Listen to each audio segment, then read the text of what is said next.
Bismillahirrahmanirrahim. Students, today we are starting the new chapter or the new technique which is most important in the purification and extraction and purification of the protein, that is the centrifugation process. As this is a technique used for not only for the separation as well as for the characterization of the macromolecules. So in this centrifugation technique, the particles suspension of particles is placed under the centrifugal field, which cause the particles to move rapidly outwards from the center of axis of rotation towards the periphery and being sedimented. So in you know very well that the centrifugal we have the two idea of the two forces, that is the centrifugal force and centripetal.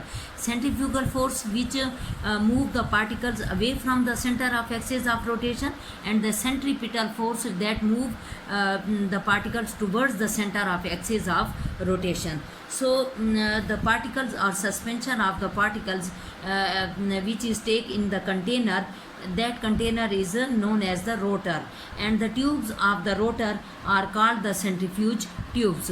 So here we take the particles in the centrifuge tube, and it is the center of axis of rotation. So the particles under the centrifugal force, they are moving from the center of axis of rotation towards the periphery and being sedimented there. Similarly, here the two types of process are takes place. One, the particles which are moving from the center of axis of rotation towards the periphery and being sedimented. That process is called the sedimentation process. And similarly, some process are moved from the periphery to the center of axis of rotation, and that process is called the diffusion back of the particle. But here the process of sedimentation is very much dominant, and the diffusion process is negligible, although the diffusion is also takes place along with the sedimentation.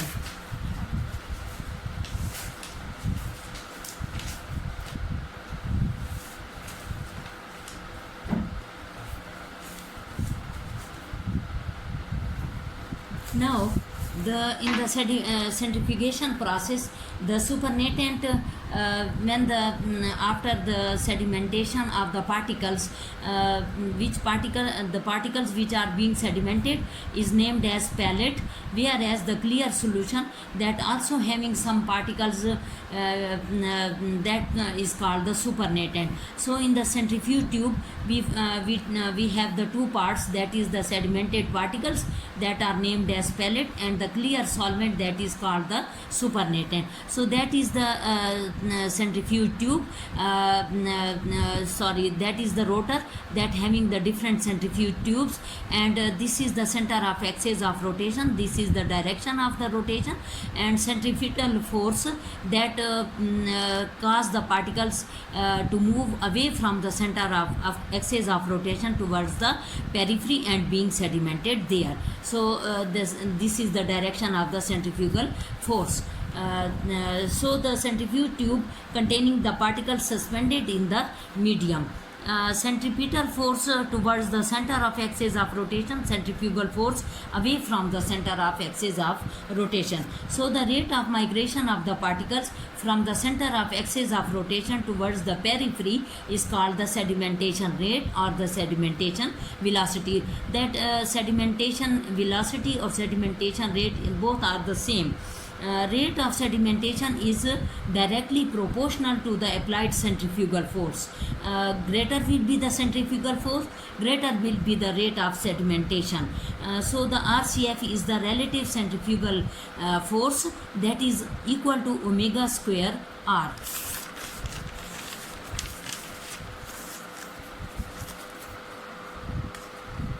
So the particles with different shape, size and densities have different sedimentation rate or sedimentation velocity in the applied centrifugal force.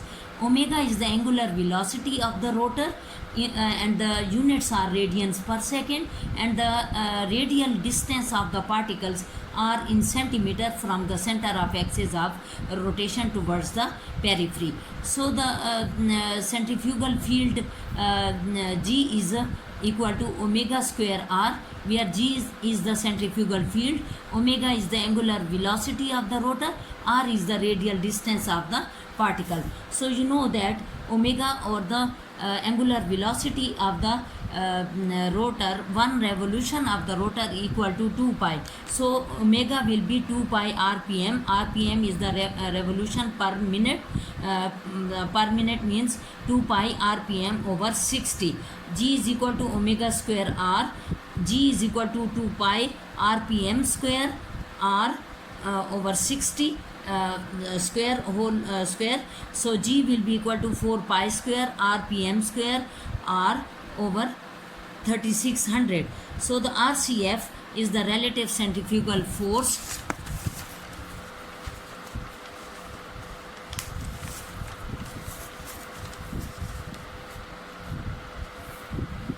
RCF is equal to, also we denote RCF is equal to omega square r over G. F is equal to m omega square x. Omega square x or r, x or r is the same thing, that is the radial distance. Sometimes we can denote it by r or x, is the similar thing. By putting the value of omega from equation 1 to equation 2, RCF is equal to 4 pi square rpm square r over 3600 over G. G, the value of the G is 980 meter per second square. F is equal to m omega square r. We can write F is equal to m omega square x, or F is equal to m omega square r. Similar, x or r are the radial distance of the particles from axis of rotation. RCF is equal to force due to centrifugation, F force due to gravity. So RCF is equal to m omega square x mg. M will be cancelled. RCF will be equal to omega square x over g, or omega square r over g. We can also write here this one. Okay, so RCF value 4 pi square rpm square r over 980. The value of the G is 980. G, what is G? G is the acceleration due to gravity. 980 centimeter per second or 980 centimeter per second square. That is the constant value. So if we have we know the speed of the rotor and the radial distance of the particles from the center of axis of rotation towards the periphery, we can easily calculate the RCF value. That is the 1.119 10 raised power minus 5 rpm square multiply r. So that is the center of axis of rotation, and here in the rotor the tubes are the centrifugation tube. So here the r minimum, this will be the r average, and this will be the r maximum. So this is the rotation. We can also calculate the radial distance in this way.